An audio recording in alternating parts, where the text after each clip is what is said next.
कालच्या भेटीवरती निष्कारण वातावरण तापवलं जात आहे. 85 वर्षाचे शरद पवार साहेब सीमा प्रश्न सोडवण्यासाठी सीमेवरती म्हणजे बेळगावच्या परिसरामध्ये काम करणारे असंख्य कार्यकर्त्यांच्या आग्रहामुळे ते विधानसभेत आले. मुख्यमंत्र्यांबरोबर चर्चा झाली, बैठक झाली, आम्ही सगळे उपस्थित होतो. काही आमदारांना त्यांना भेटता आलं नाही, तर त्यांनी सहज इच्छा व्यक्त केली की आमदाराने आपण सगळे चहा पीत बसूया. ते लिफ्टनी खाली आले. एका बाजूला मुख्यमंत्र्यांची चेंबर आहे, एका बाजूला उपमुख्यमंत्री म्हणजे एकनाथ शिंदेंचे चेंबर आहे, आणि तिथनं जिना जवळ आहे. आपण बघितलं असेल की शरद पवार सहसा पब्लिकमध्ये कधीही व्हीलचेअरवर बसत नाहीत. ते स्वतः चालत चालत चालत आस्ते आस्ते धीम्या पावलाने का होईना पण ते गाडीमध्ये जाऊन बसतात. त्यामुळे जेव्हा ते खाली आले तेव्हा साहजिकच तिथे उभे असल्याने सांगितलं की एकनाथ शिंदेंचं साहेबांचं चेंबर जवळ आहे, तिथे त्यांची केबिन आहे, म्हणजे बैठकीचं दालन आहे, त्याच्यात आपण जाऊन बसूया. तर म्हणे ठीक आहे, चला बसूया तिथे. तिथे आम्ही बसलो. त्यांची सगळी लोक आली, त्यांनी चहा पाण्याची वगैरे सोय केली. आम्ही गप्पा मारत बसलो होतो. तेवढ्यात कॅबिनेट सोडून एकनाथ शिंदे खाली आले. आता हा त्यांच्या मनाचा मोठेपणा आहे की माझ्या चेंबरमध्ये शरद पवार साहेब येऊन बसलेत, मी त्यांना एक शाल घालून येतो म्हणून ते आले. त्यांनी शाल घातली आणि परत निघून गेले. मला या गोष्टीचं इतकं राजकारण होईल असं वाटलं नव्हतं. अरे कमीत कमी शरद पवारांच्या वयाचा विचार करा, त्यांना चालता येत नाही ह्याचा विचार करा. सगळ्याच गोष्टीत ते काय राजकारण करायला गेले नव्हते. त्यांचं आणि एकनाथ शिंदेंचं 30 सेकंद सुद्धा बोलणं झालं नाही. 30 सेकंद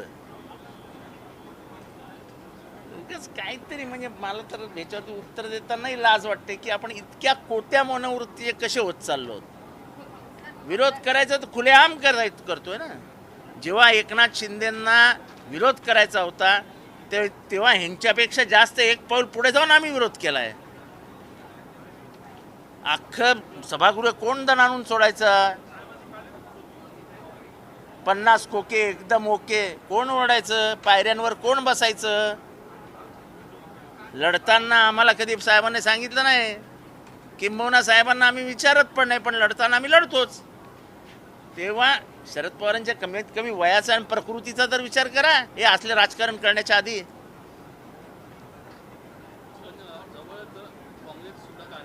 जवळ अजिबात काँग्रेसचं कार्यालय नाही. तुम्ही ग्राउंड फ्लोअरवर आलात तेव्हा पत्रकार मित्रांनो उगाच आगीत तेल घालू नका. तुम्हाला माहिती आहे का संजय राऊतांना कदाचित तिथली रचना माहीत नाही. तुम्हाला माहिती आहे ना रचना? आहे का काँग्रेसचं कार्यालय जवळ? आहे का? आहे का? आहे का? आहे का? आहे का? आहे का जवळ? नाही. जोरात बोल. नाही. नाही तर कुठे जाणार? उगाच कारण नसताना आपण TRP TRP TRP first time आमच्या चॅनलवर बघा. बस झालं काम.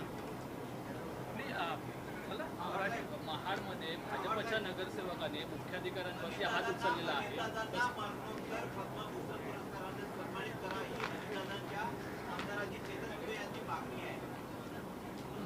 आता कसं सन्मानित करायचं, कोणाला सन्मानित करायचा हा सरकारचा अधिकार आहे. त्याच्यामुळे त्याच्यात मी काय बोलणार? वेळ आला तर आम्ही त्याला पाठिंबा देऊ.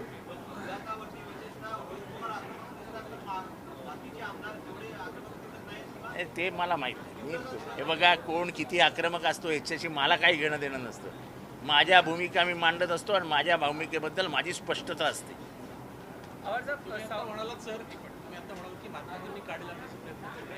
संजय राऊतांचं विधान कोट करून स्पष्टपणे एक मिनिट हे संजय राऊतचं नाव यांनी घेतलं नाही. तू काय नंतर मी जेव्हा बोललो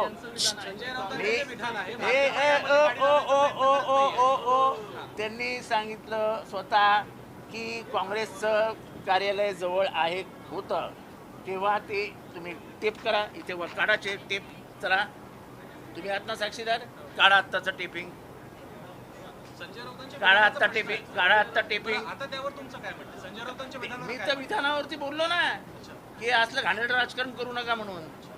पण तुमचे पत्रकार मित्र असं म्हणाले की बाजूलाच काँग्रेसचं कार्यालय होतं, तेव्हा मी म्हणालो चला दाखवा. ते असं नाही म्हणाले, संजय राऊतांच्या विधानामध्ये कोट केलेलं आहे. पण ते असं नाही म्हणाले ना, त्यांनी स्वतःच्या तोंडात हे विधान घातलं. त्याला माझा आक्षेप आहे की तुम्हाला माहित नाही का इथे काय काय ते.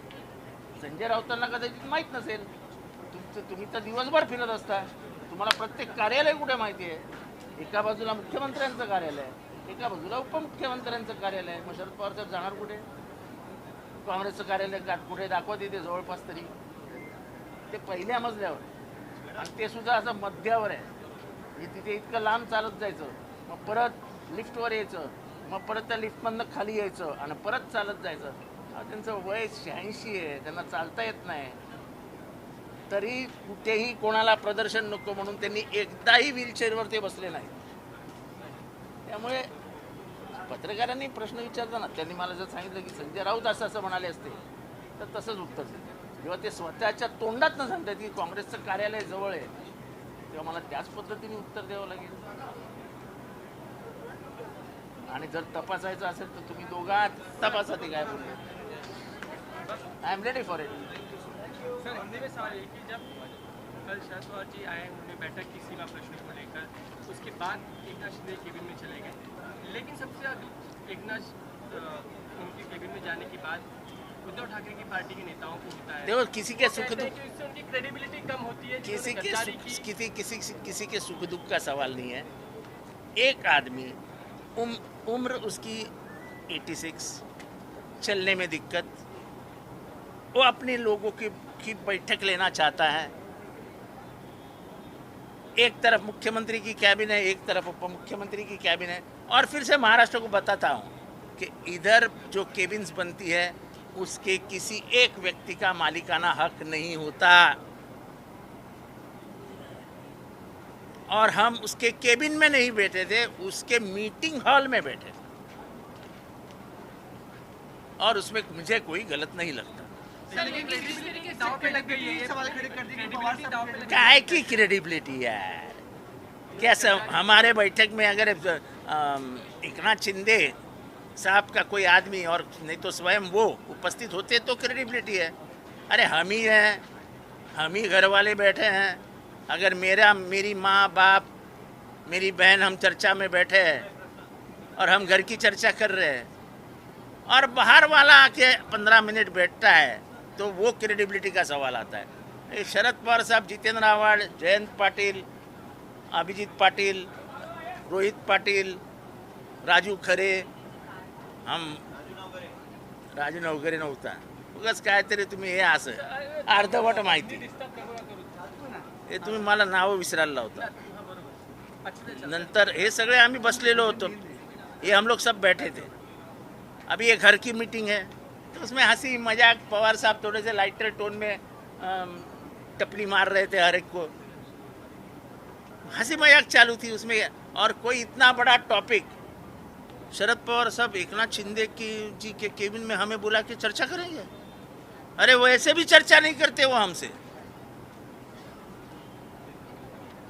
यानी क्या हो रहा है ये तो आज तक मुझे पता नहीं चलता. हमको तो सिर्फ मैसेज आता है ऐसा ऐसा करना है.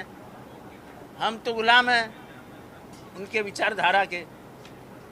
लेकिन अवार्ड से आप ही के अलायंस की पार्टी में उद्धव ठाकरे शिवसेना है, वही शरद पवार। अरे वो छोड़ो ना, हमको जो कहना था हमने बड़ी ताकत के साथ रख दिया है. उनको जो सोचना है सोचने दो. एक बात सुनो, हमको जो कहना था हमने कह दिया है. जिसको कुछ सोचना है उसको सोचने दो. वो कहते हैं हम राम मंदिर के खिलाफ है। देखो हम राम मंदिर के चोरी के राम मंदिर में जो चोरी हुई उसके खिलाफ का पहला वीडियो अगर किसी ने डाला होगा तो इंस्टा पे जाके देखिए. देखो दीवानो ये काम न करो, राम का नाम बदनाम न करो. ये 50 साल पुराना गाना मैंने यहीं पे गाया था. तो हमको जो मुद्दों की भाषा आती है तो हम हमारे मुद्दों पे ठाम हैं. यूसीसी को लेके मुख्यमंत्री ने बड़ा बयान दिया है, 7 सदस्यीय समिति। ठीक है ना, वो समर्थन है आप लोग का? देखेंगे ना. अभी तो पहला कदम उठाया है. अब पहले कदम पे ही हम बोलेंगे हम ऐसा करने जा रहे हैं, हम वैसा करने जा रहे हैं। अरे जरा शांति से खेल खेलो ना। नहीं लेकिन खेला होगा यूसीसी आएगा UCC तो में खेला होगा। यूसीसी का समर्थन आप अरे करेंगे ठीक क्या? है ना, देखो ना हम लोग क्या खेल खेलते हैं। अरे तुमको हम आज ही बता देंगे कि पिच कैसा है, बॉल कैसा डालने वाला है, राइस कितनी देने वाले हैं, तो बैट्समैन अलर्ट हो जाता है। बड़ा खेला खेलने की खेला तो जो खेला होगा वो बड़ा ही होगा। दूसरा सवाल है, कल मुख्यमंत्री ने जिस तरीके से बयान दिया अब और उन्होंने छोड़ो कहा- यार। हाँ, संजय राऊत आज सकाळी असंही म्हणाले की गद्दारांना प्रतिष्ठा याची गरज नव्हती पवार. असं आहे, मला तर मागचा इतिहास नाही काढायचा आहे. कोण कोणाला भेटलं म्हणजे आता जाऊ दे, हा विषय नको. कारण का विषय माझ्या अंदाजाने हा विषय फारच बालिशपणाचा आहे. शरद पवारांचं वय, शरद पवारांची प्रकृती असं आहे की त्या माणसाने कुठेही व्हीलचेअरचा वापर केला नाही.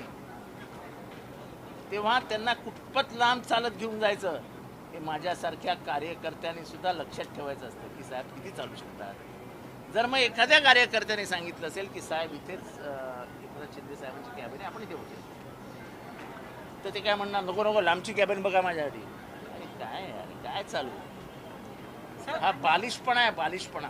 समान नागरी कायद्याच्या संदर्भात आज मुख्यमंत्री मला आधी वाचू द्या काय म्हणतायत ते, कशावर आहे, कसं काय आहे. त्याच्यानंतर आहे ना, चर्चेला खूप वेळ आहे. डिसेंबरच्या अधिवेशनामध्ये तो विषय आज काय आहे, July, August, September, October, November and then comes December. 4 महिने आहे. सुहास कांदे यांनी एक आरोप लावलेला आहे म्हणजे खरं तर सत्ताधारी मंत्र्यांवरच आरोप लावलेला आहे. छगन भुजबळांचं खातं ते चालवत नसून समीर भुजबळ चालवतात आणि त्यांनी तब्बल 600 कोटी रुपयांचा दळणवळण जे केलं जातं त्याच्यामधला भ्रष्टाचार केला. सुहास कांदे हे शिवसेनेचे नेते आहेत. छगन भुजबळ हे राष्ट्रवादी काँग्रेस पक्षाचे नेते आहेत. दोघंही सत्तेत सहभागी आहेत. मुख्यमंत्र्यांनी निवाडे करतील, आम्हाला काय करायचं आहे. बेगाने शब्दी में अब्दुल्ला दीवाना, मैं अब्दुल्ला नहीं होना चाहता.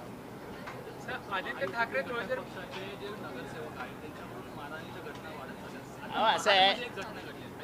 हां, महाडमध्ये मुख्याधिकाऱ्यांवरती हात उचलला गेलेला आहे. अहो हे महाराष्ट्राची कायदा आणि व्यवस्था तर धुळीला मिळाली. पण महाराष्ट्रामध्ये सत्तेचा माज आणि सत्तेचा जो अहंकार वाढायला लागला आहे, तो जर आज जनतेच्या लक्षात नाही आलं तर महाराष्ट्राचा सगळं राजकीय संस्कृती धुळीला मिळेल, थोडं लक्षात घ्या.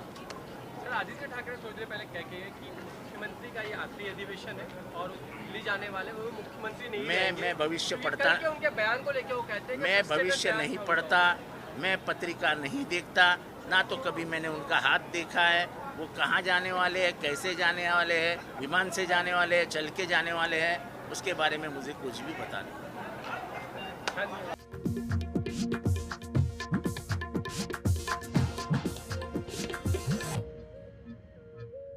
तमाम महाराष्ट्रात